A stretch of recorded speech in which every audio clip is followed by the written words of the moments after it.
Hey guys, welcome back to my YouTube channel. My name is Victoria Fash. If it's your first time here, thank you so much for joining me. If you're a new subscriber, you know I love you, you know I appreciate you so much. Thank you for always coming back. Okay, so today we're continuing the video that I started last week. If you haven't seen that video, please watch it. I talked about mistakes I made whilst dating, and I gave, I think, about 5 points about some of the mistakes I made.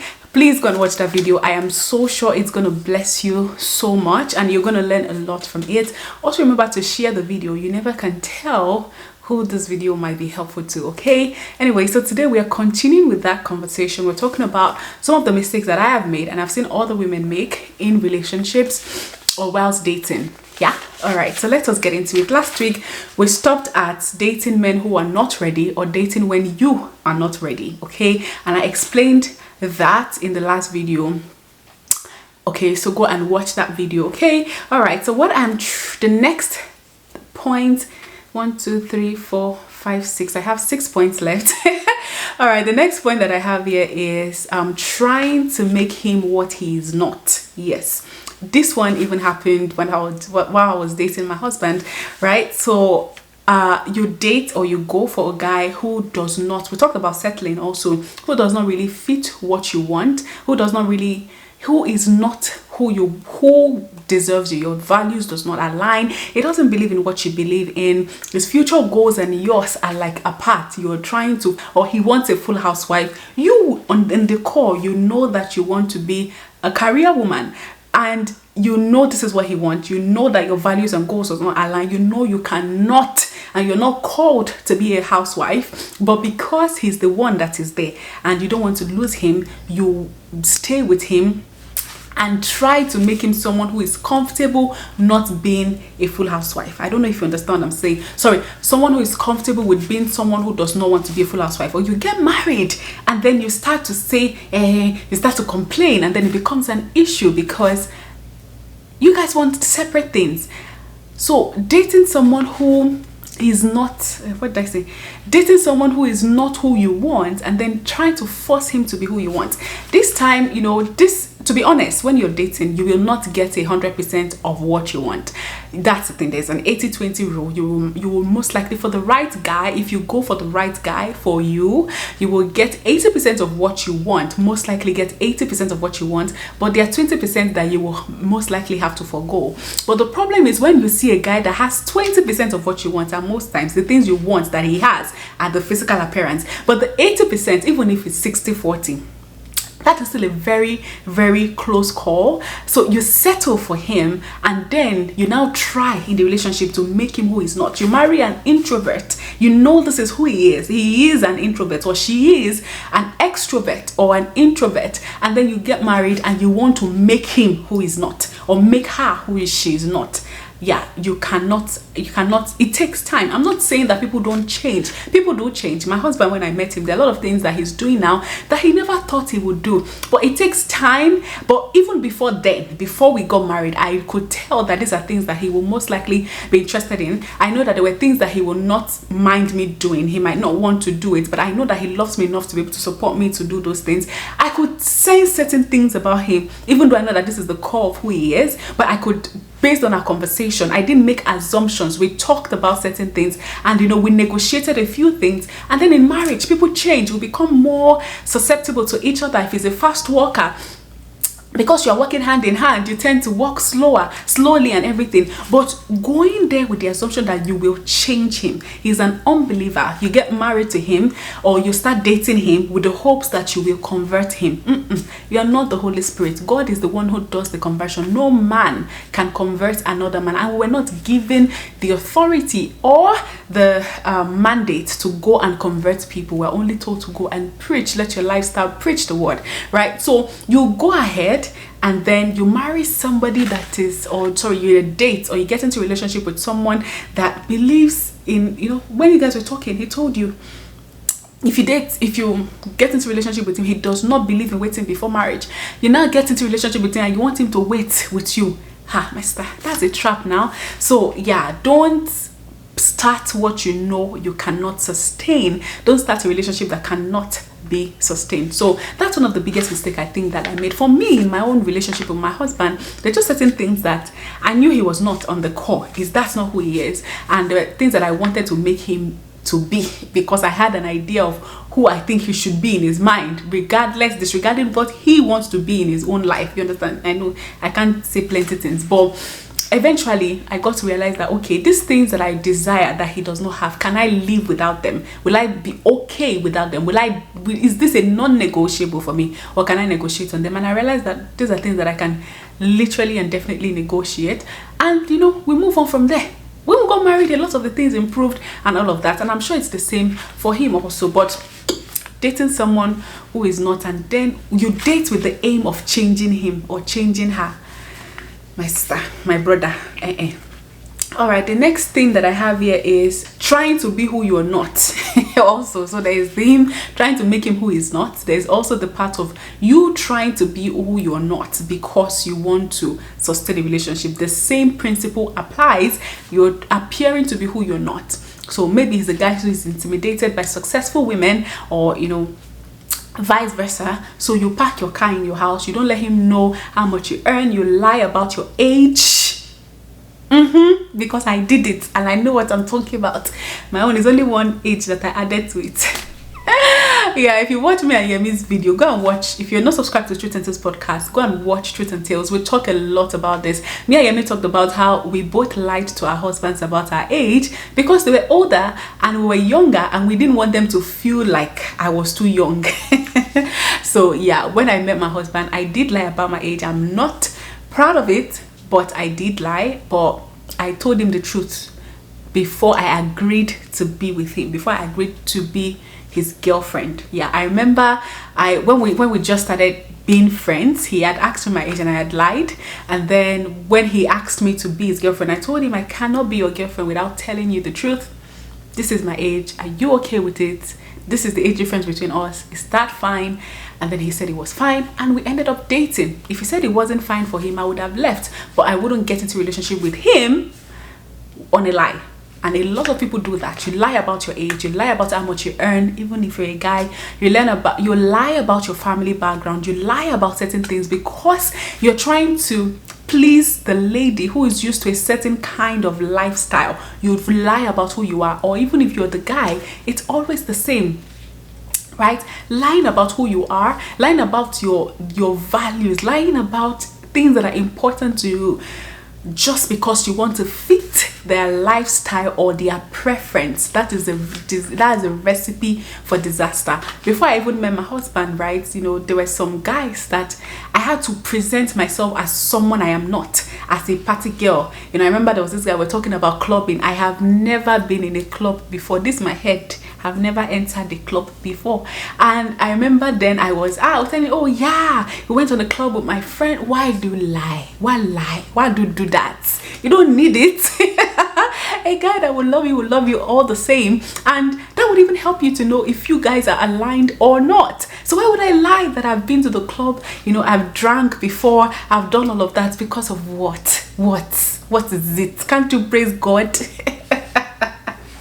Anyway, so I remember I was in a relationship like that I would lie about who I am, lie about my beliefs, make it seem like, oh, I'm just this cool girl, I'm not really a church Christian girl, and all of that. Why? Because I'm trying to appeal to who?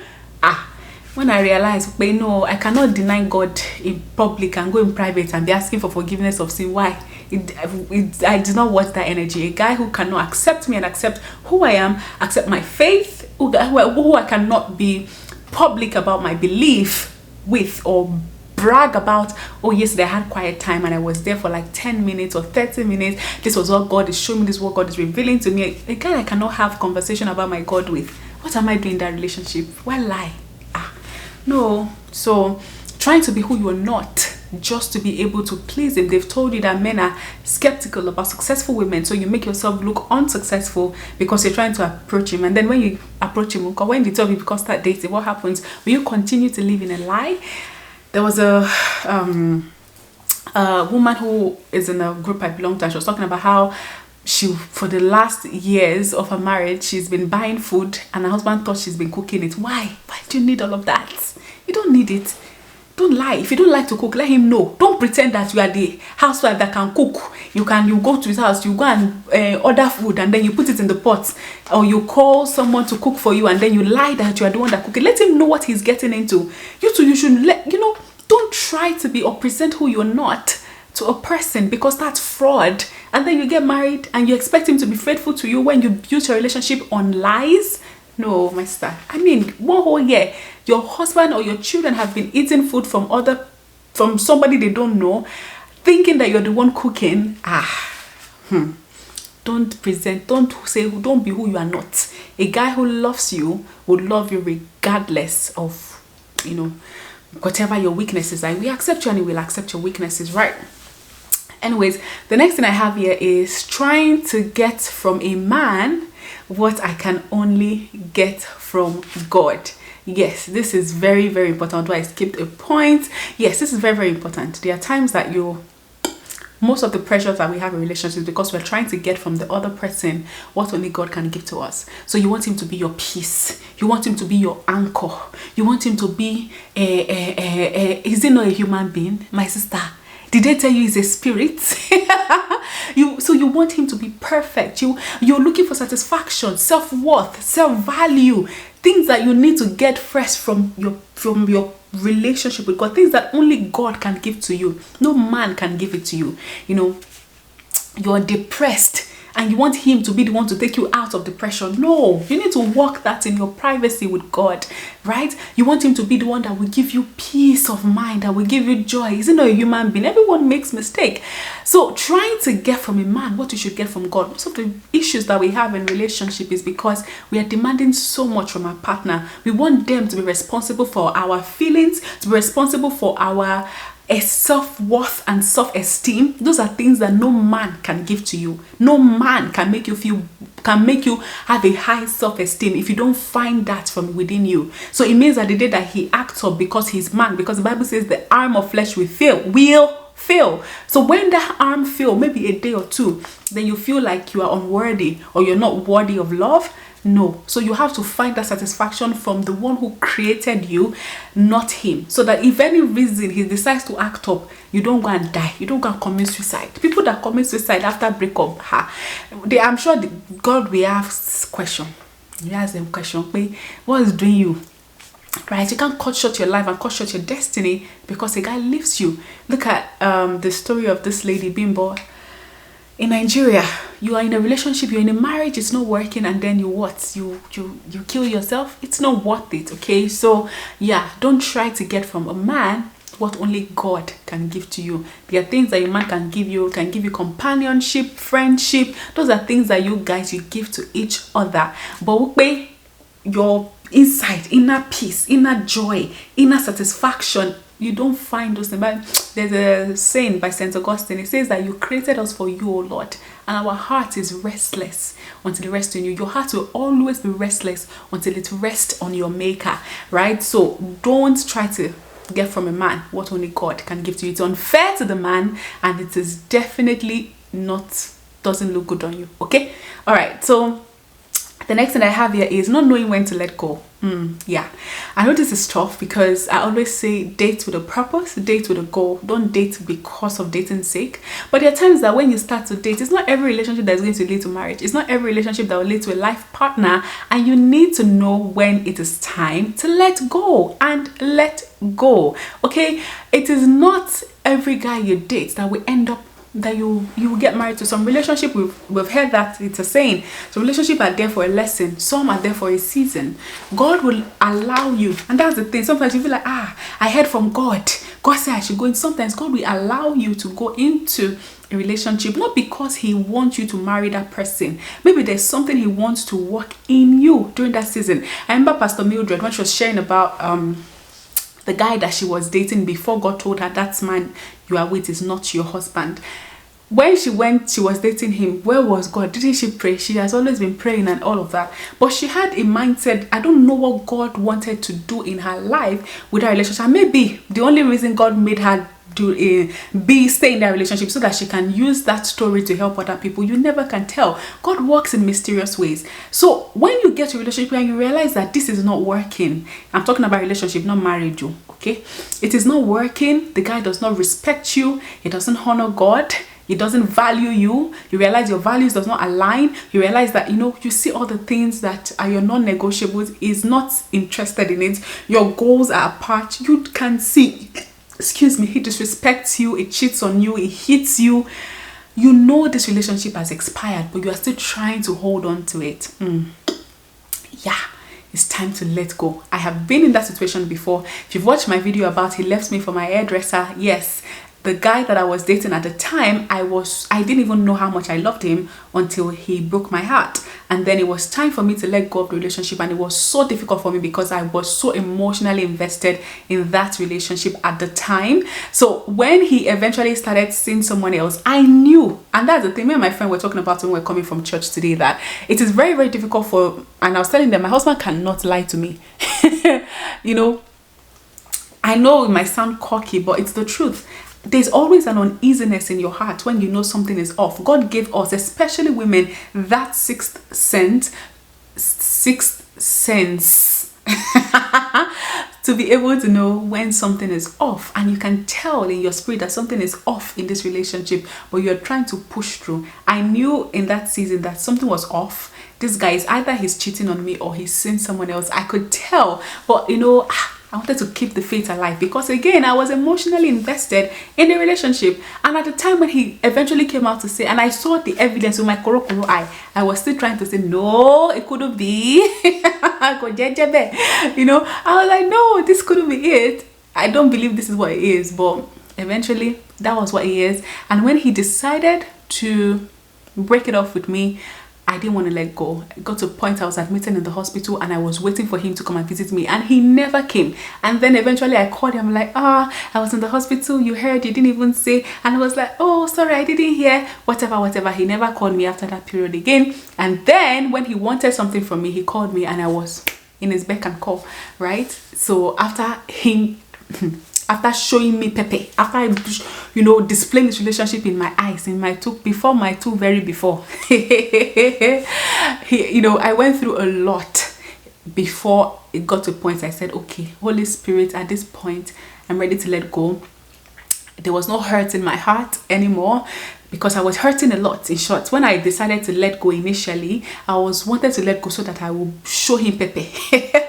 But eventually, with the help of God, I was able to let go of him and the relationship. And then I was able to find peace. I was able to find peace and joy. I didn't feel bad. I wasn't offended. I just decided to realize that I'm worth more than that. I deserve more. Remember, one of the points we talked about the last week was that you don't know your worth. Dating before you know your value, right? So anyways, go and watch that video if you haven't, or go and rewatch it if you have forgotten. So not knowing when to let go. When the relationship has gotten to a point where you know that you don't feel joy, you're not happy, you're always sad. Relationship, not marriage. You're always sad. He doesn't give you joy. He's always making you cry. What are you still doing there? Is it until you die? My dear, if your relationship is not serving you and the person is not making an effort to make it better, or you just find yourself not even willing to put in the effort, maybe that's a sign that it's okay. You'll find somebody better. Okay? The second to the last point is not defining your relationship. My dear, define your relationship. I've said this over and again. When a guy approaches you, and another point there is rushing. Being too focused on the goal that you're always in a hurry. I'm not saying you go and pressurize him or her, right?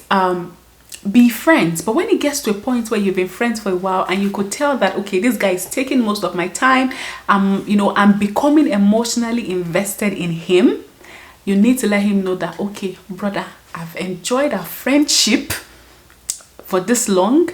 It's been great being friends with you, but I need to know, is all we are doing being friends? I just want to know.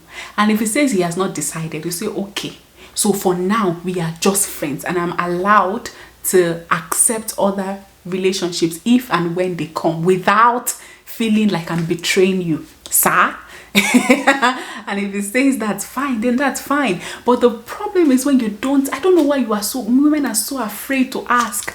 I remember there was a friend of mine, I shouted, define, ask him, until the guy gave her breakfast. And at that time, she was already so emotionally invested in the relationship. Please define your relationship. Get to know what is going on. What are we doing? Are we dating? Are we friending? I just want to know, just so that I don't assume. I don't want to make assumptions. I don't also want to, you know, let go of prospects because I'm holding on to something that is not there. So I just want to know. So when it starts coming and you've built a friendship to a point and you think you can feel like you're being emotionally invested, make sure that he clearly asks you to be his girlfriend, or not girlfriend, ask you to date. Ask you to be, you know, in a courtship together. Okay, so define your relationship. All right, and the last thing that I have here is dating out of pity. Never date anybody out of pity. I know I did this a lot. Remember the first point I made was I didn't know how to say no. That's in the last video. Go and watch the last video if you haven't. Because I didn't know how to say no, I dated some guys out of pity, just because I feel so bad for them. It seems that they loved me, but I didn't really love them. I don't really believe in this relationship, but because I don't want to break her heart, because I don't want to break his heart, I decide to go into a relationship, even though I know that this relationship, you know, they head anywhere. It's not going nowhere. Okay, or you are even dating somebody else and someone asks you out, and because, you know, you feel pity for them, you just decide, don't marry or date anybody out of pity. Whoever you date should be someone who is worthy of you dating. Okay, it's unfair to them, and it is definitely not healthy for you to be in a relationship with someone just because you pity them.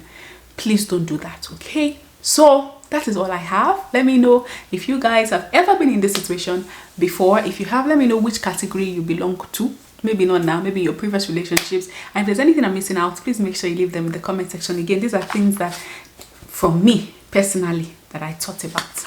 Let me know what you guys think about this. All right, so until we meet again, I still remain your favorite so it's going to say favorite host. I just finished recording with Yemi. Anyways, remember to like this video, remember to subscribe to this channel if you haven't, remember to like this video, to share this video. Again, when I say share, I mean really share. Please share so that I can get people watching. Share on your Instagram stories, okay? And also remember, we are still on our Unashamed series. If you would like to be interviewed by me on the Unashamed series, please remember to reach out to me on Instagram. If you also want to be in the breakfast series, which is ladies or guys talking about when they were giving breakfast. Breakfast simply means heartbreak, and what led to that, just to make other people aware and things they should look out for. Let me know in the comment section below if you're interested, or reach out to me on Instagram. I would definitely be on the lookout for it, or an email. All my details is in the description box below. Anyway, guys, I'm tired. I've been to church. I recorded 3 videos today. I am exhausted. Thank you guys so much for watching. It takes a lot of effort to do this, and when I see the views, it makes me good. When I feel good, geez, I'm talking rubbish. When I see your comments, it even makes me feel even better. And when I see you guys share, my heart is amazed. Thank you guys. And when you share, please tag me on Instagram at victoria.a.fash. Thank you guys so very much, and I'll see you guys in the next one. Have an amazing week. Okay, bye.